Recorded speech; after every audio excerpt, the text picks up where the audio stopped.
This is the first of two screencasts looking at exam skills for the mass media section of the SY2 A Sociology exam. And the front cover of the SY2 exam will look like this, and as we can see here, this exam lasts for 1.5 hours. And in total, this paper carries 90 raw marks, which means that time management is very straightforward. It's simply a minute a mark. Now, the first section of the SY2 paper is on research methods, and you should refer to the two screencasts that I've made on this section of the SY2 exam for more information about how to tackle this particular section. Now, the second section of the SY2 exam, which we can see over here, has 3 sections to it, but you only have to focus on this last section on the mass media. So as we can see from the instruction at the top of the page, you just choose one question from the following options. So even reading through these sections on education and religion would be a waste of your precious time. You just need to focus on the bottom of the exam paper on question 4, which is on the mass media. And there are 2 parts to this question that you need to complete in the exam, a 20-mark question and a 40-mark question. Now, what you can see on the screen at the moment is the specification content that you need to learn for the mass media section of SY2. And one of the things that is really important to make sure that you do during your revision is to make sure that you understand all of the key terms that are used on the specification.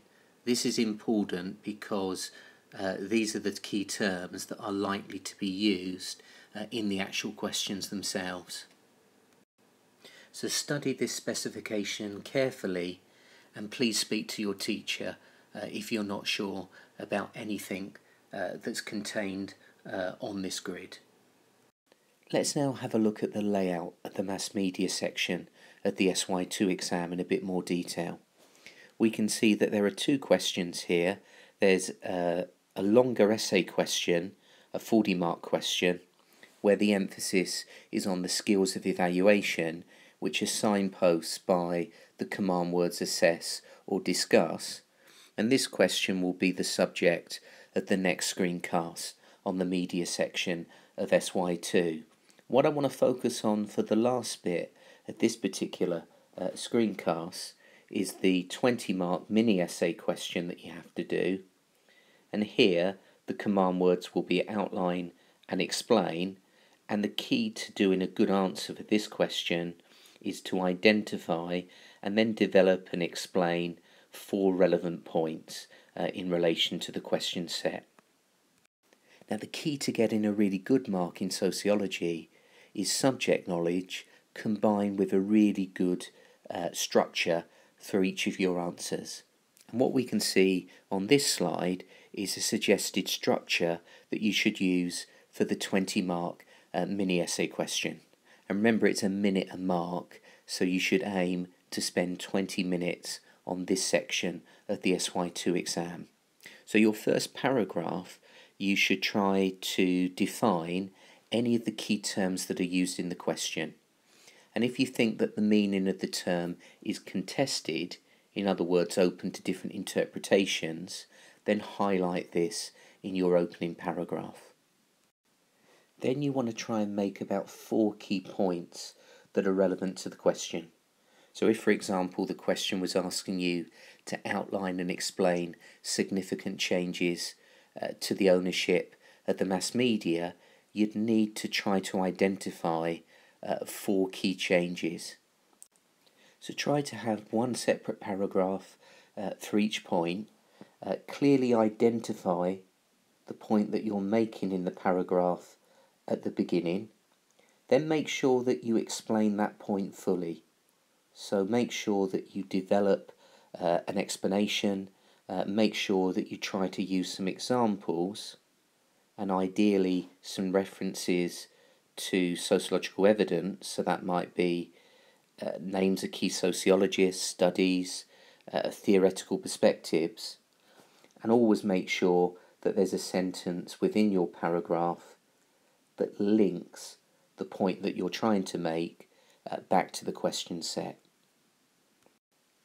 And you can adopt the same structure for your second point, your third point, and your fourth point. And if you get some time left at the end of your fourth point, you might want to make some brief concluding remarks.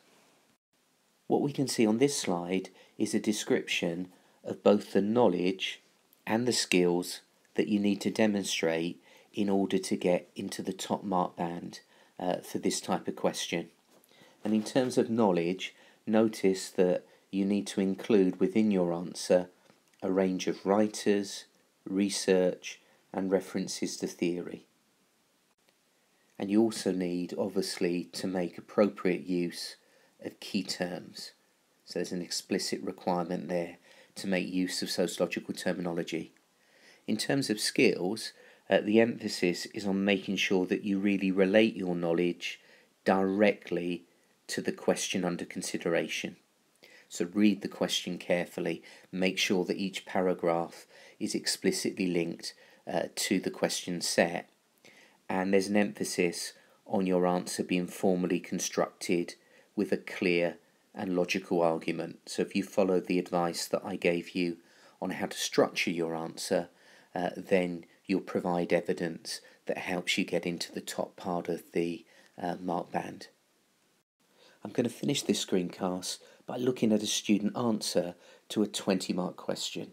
And this is the question that we're going to consider, outline and explain how the media creates moral panics. So I recommend that you hit the pause button and read the first two paragraphs of this student answer. So what I said earlier is that in this opening paragraph you need to clearly define the key concept or concepts that are used in the question. And in this particular question, the key concept that needs to be defined is this idea of a moral panic. And we can see that we've got a very clear definition of this particular concept within the opening paragraph. And this definition is linked to the role of the news media, which defines certain groups and activities as deviant or problematic. The second paragraph is also very strong. We've got detailed consideration of Stanley Cohen's work, which is where we get this idea of the concept of moral panics from originally. So we've got very good description of this piece of work, and we've also got good use of sociological terminology, particularly this reference to the idea of deviancy amplification towards the end of the second paragraph. Okay, this is the remainder of this examination answer. So again, hit the pause button and read through these three paragraphs. So in this paragraph we've got further analysis of the work of Stanley Cohen. We've got reference to this important idea that the moral panics lead to the creation of folk devils who are demonized and scapegoated. And then towards the end of this paragraph we've got reference to a more recent study based on the idea of moral panics from Sarah Thornton. In the next paragraph we've got really good analysis with the candidate making a good connection between moral panics and wider social changes within society. That's related back to the role of the media, where they highlight how journalists focus on so-called problem groups. And also towards the end of the paragraph we've got reference to a theoretical perspective. So we've got a Marxist interpretation of moral panics, so the way in which moral panics are used to create profits by media owners. And then in this final paragraph we've got a good conclusion that's explicitly focused back on the question about the role of the media in constructing moral panics, and this candidate continues to include good analytical points, this time centred around the ideas of the sociologists McRobbie and Thornton. So overall we're looking at a very strong answer. This answer got a very high mark. In fact, it managed to get 18 marks out of 20 in the real exam. Notice particularly with this answer how most of the points are really developed and explained fully, so that the answer has both depth and breadth, and there's also reference to riders and theory. So this candidate makes reference to several sociological research studies, brings in sociological theoretical analysis with the points that they made about Marxism. So once again, this is a really good answer, probably a grade A response.